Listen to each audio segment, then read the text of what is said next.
What happens when Hollywood's most controversial director meets late-night television's most provocative host?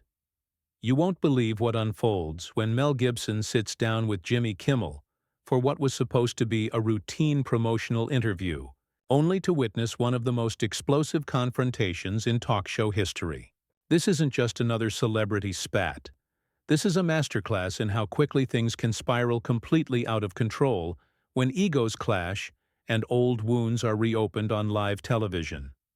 Before we get into this incredible story, make sure you hit that subscribe button and drop a comment below, because you're not going to believe what unfolds when these two titans of entertainment go head-to-head in a battle that had viewers reaching for their remotes and social media exploding with reactions. The tension was palpable from the moment Mel Gibson walked onto the Jimmy Kimmel live stage.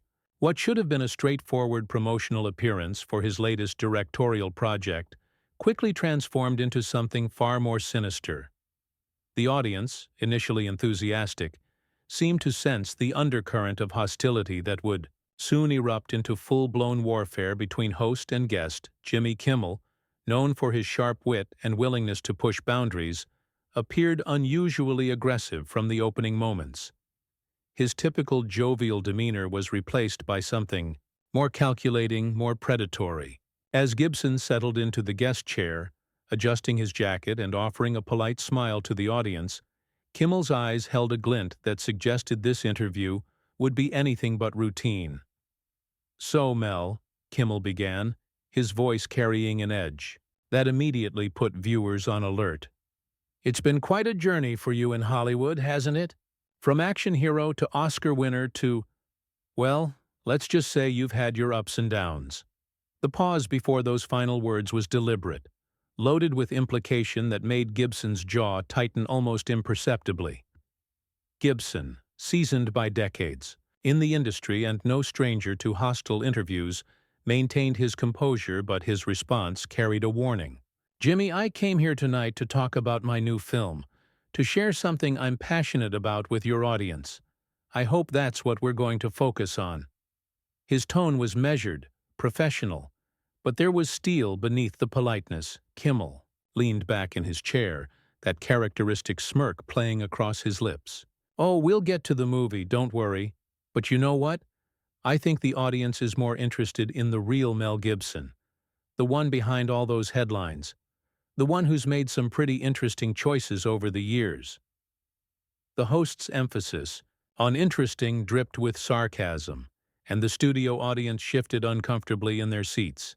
"What exactly are you trying to say, Jimmy?" Gibson's voice remained steady, but his posture had changed.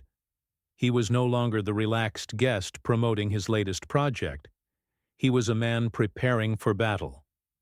Kimmel's laugh was sharp, almost mocking. "I'm not trying to say anything, Mel. I'm saying it outright.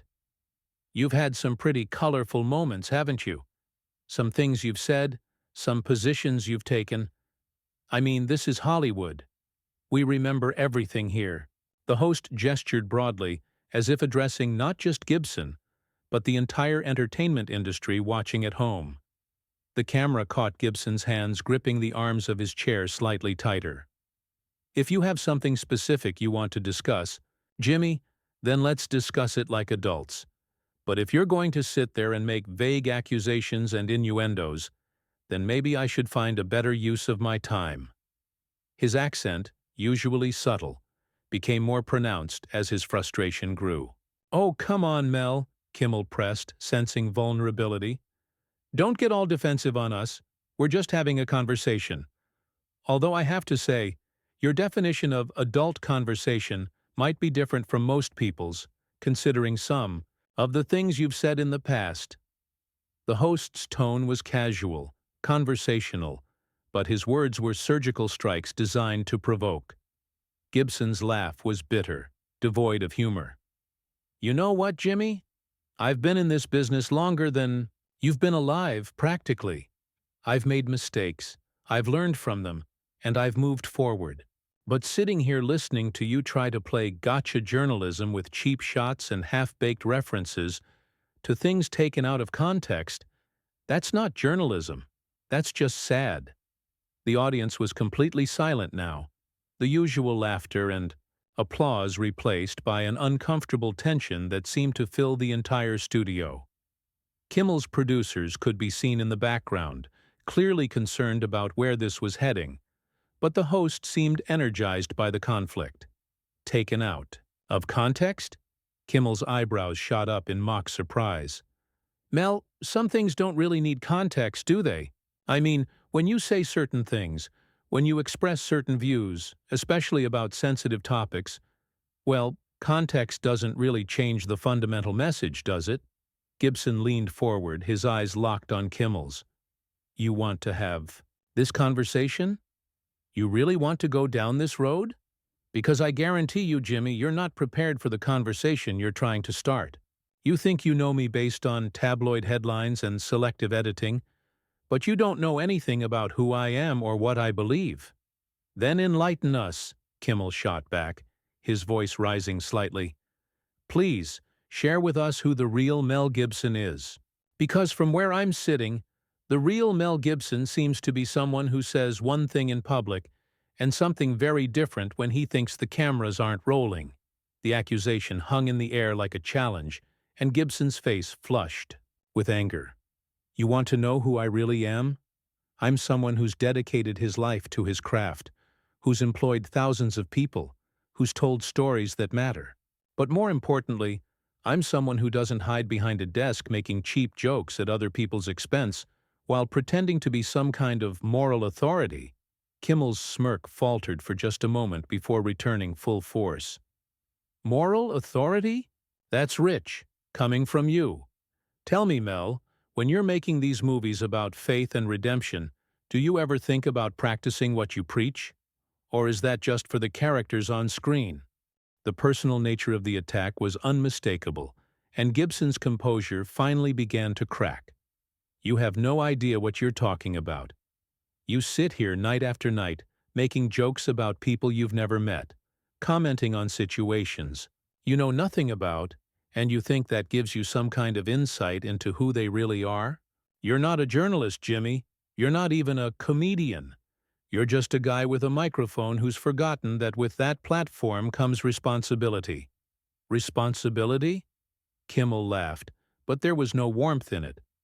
That's fascinating, hearing about responsibility from someone with your track record. Tell me, what does responsibility look like when you're caught on tape saying things that would make most people sick to their stomachs? The reference was unmistakable, and Gibson's face went white with rage. You want to bring up a private conversation from the worst moment of my life? A moment when I was struggling with addiction? When I wasn't in my right mind? You want to use that as some kind of weapon against me? His voice was rising now, the careful control he'd maintained beginning to slip away. But Kimmel wasn't backing down. In fact, he seemed emboldened by Gibson's obvious distress. The host leaned forward, sensing that he had his guest exactly where he wanted him, poised on the edge of a complete breakdown that would make for unforgettable television. What happened next would push both men past the point of no return, transforming a promotional interview into something far more dangerous and unpredictable. You know what the real problem is here, Mel? Kimmel continued, his voice dropping to a more intimate, almost conspiratorial tone that somehow made his words even more cutting. The problem is that you think you've paid your dues. You think a few apologies and some time out of the spotlight means everyone should just forget and move on. But here's the thing about consequences. They don't have an expiration date. Gibson's hands were trembling slightly now, whether from rage or something deeper was impossible to tell. Jimmy, I'm going to give you one last chance to conduct yourself professionally. I came here in good faith, and you've turned this into some kind of personal vendetta. What exactly do you want from me? What do I want? Kimmel's laugh was harsh, almost maniacal. I want honesty, Mel. I want you to stop pretending you're some reformed saint when we all know what you really think when the cameras stop rolling. I want you to admit that all this redemption narrative is just good PR, designed to rehabilitate an image that should have stayed buried. The studio audience was completely silent now. some looking genuinely uncomfortable, others clearly riveted by the train wreck unfolding before them. The cameras captured every micro-expression, every tightening of jaw muscles, every flash of anger in both men's eyes. Gibson stood up abruptly, towering over Kimmel's desk. "You want honesty? Here's some honesty for you. You're a coward, Jimmy. You hide behind your writers, your producers, your network, taking shots at people because you know they can't fight back without looking like the bad guy. You've built your entire career on being the little guy who gets to punch up, but you're not the little guy anymore. You're just a bully with a platform." Kimmel's smirk never wavered, but something dangerous flickered in his eyes. "Sit down, Mel. You're embarrassing yourself. This is exactly the kind of behavior we've come to expect from you. The moment someone challenges you, the moment someone doesn't bow down to your supposed genius, you lose control. Just like you always do. Just like I always do?" Gibson's voice rose to a level that had the sound engineers scrambling to adjust levels. "You don't know me, Jimmy. You don't know what I've been through, what I've overcome, what I've learned. All you know is what fits your narrative, what makes for good television ratings." "Oh, I know more than you think," Kimmel shot back, reaching for something beneath his desk. "In fact, I know enough to ask you about some very specific incidents, some very specific words. Would you like to refresh everyone's memory about what you said about certain groups of people? Or should I do the honors?" The threat was unmistakable, and Gibson's face went through a series of emotions: shock, fury, and something that looked almost like fear. "You wouldn't dare! Even you wouldn't stoop that low." "Try me," Kimmel whispered, but his microphone picked it up clearly. "You think your publicists and your lawyers and your comeback tour have made everyone forget? You think making a movie about Jesus gives you some kind of moral immunity? I've got transcripts, Mel. Direct quotes. Should we share them with the audience?" Gibson's composure finally shattered completely. "You sanctimonious piece of garbage. You sit there like some kind of judge and jury. But what gives you the right? What have you ever created? What have you ever built? You're nothing but a parasite, feeding off other people's work, other people's mistakes, other people's pain." The audience gasped audibly as Gibson's voice echoed through the studio. Kimmel's producers were frantically signaling from the wings, but the host ignored them completely, clearly intoxicated by the chaos he'd created.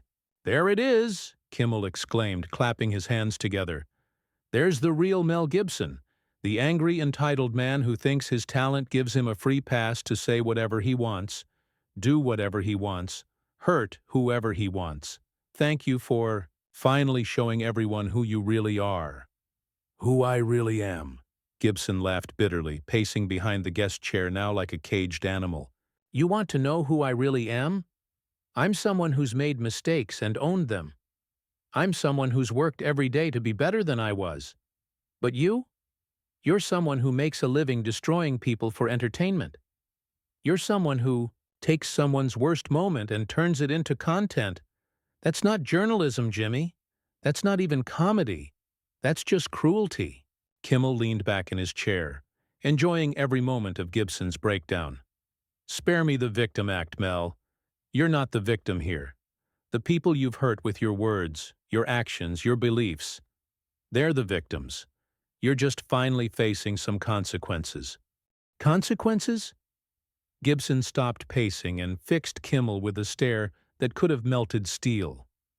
"You want to talk about consequences? Let's talk about the consequences of what you're doing right now. Let's talk about how you're using your platform to publicly humiliate someone for ratings.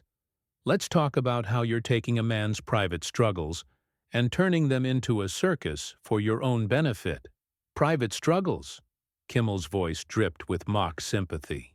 "Mel, when you express hatred toward entire groups of people, when you say things that reveal the content of your character, that stops being private, that becomes public concern. That becomes something we all have to deal with." Gibson's hands were clenched into fists now, his entire body radiating tension. "You self-righteous hypocrite. You think you're some kind of moral arbiter? You think your late-night comedy show gives you the authority to determine who deserves redemption and who doesn't? You're not God, Jimmy. You're just a man with a microphone who's forgotten the difference between entertainment and assassination.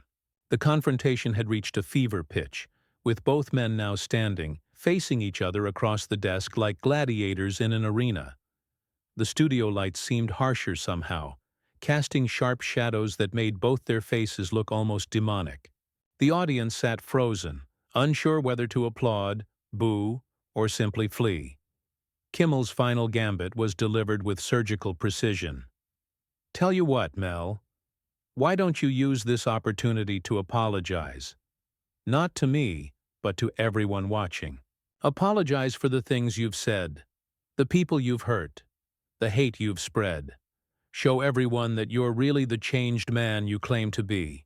The challenge hung in the air like a gauntlet thrown down, and Gibson's response would determine whether this confrontation ended in some semblance of civility or exploded into something that would dominate headlines for weeks to come. The camera captured the moment of terrible silence before Gibson's final devastating response that would push this confrontation into territory that no one in that studio was prepared for. Gibson's laugh was low, dangerous, and completely devoid of humor. When he spoke, his voice carried a quiet intensity that somehow felt more threatening than all his previous shouting. You want an apology, Jimmy? You really want me to grovel for your audience's entertainment? Here's what I'm going to give you instead: the truth about who you really are. Kimmel's confident smirk began to falter as Gibson stepped closer to the desk, his eyes locked on the host with laser focus. You think you're untouchable up there behind your desk, don't you? You think your writers and your producers and your network executives have built you this perfect little fortress where you can attack anyone you want without consequences. But I know something about you that your audience doesn't know. What are you talking about? Kimmel's voice cracked slightly, the first sign that his composure was beginning to slip. The tables were turning, and everyone in the studio could feel it. I'm talking about who you really are when the cameras stop rolling, Gibson continued, his voice gaining strength with each word. I'm talking about the conversations you have with your staff, the way you treat people who can't fight back, the things you've said about your own guests when you think no one's listening. You want to play the moral authority card? Let's talk about your morality, Jimmy. The color drained from Kimmel's face as Gibson pressed his advantage. You see, the difference between you and me is that when I made my mistakes, they were in private moments of weakness. But you've built your entire career on publicly humiliating people. You've made a fortune destroying reputations and calling it comedy. At least when I was at my worst, I wasn't proud of it. You celebrate yours. Kimmel tried to regain control, but his voice lacked its earlier confidence. Mel, you're deflecting. This isn't about me. This is about your actions, your words, your... My what? Gibson cut him off with volcanic fury. My humanity? My flaws? My struggles? Yes, I've made mistakes. Yes, I've said things I regret. But I've also taken responsibility for them, worked to make amends, and tried to become a better person. What have you done except build a career on the misery of others? The studio audience was transfixed, watching this complete role reversal unfold. Gibson had transformed from the defensive guest into the aggressor, while Kimmel seemed to shrink behind his desk. You know what the real tragedy is here, Jimmy? Gibson continued, his voice rising again. It's that you had a choice tonight. You could have had a real conversation about redemption, about growth, about what it means to overcome your worst impulses. Instead, you chose to be a predator. You chose to attack someone for sport. You chose to prioritize ratings over basic human decency. Kimmel made one last desperate attempt to salvage the situation.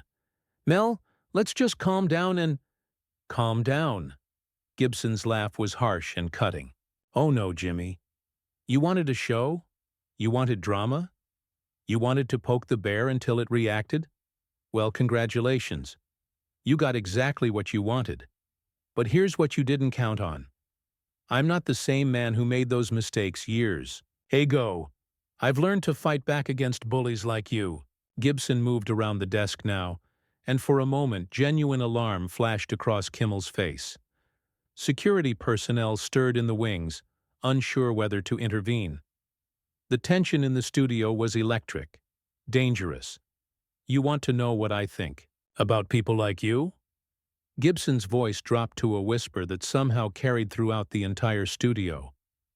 I think you're cowards. I think you hide behind comedy and claim you're just entertaining people, but really you're feeding their worst instincts. You're profiting from cruelty and calling it art.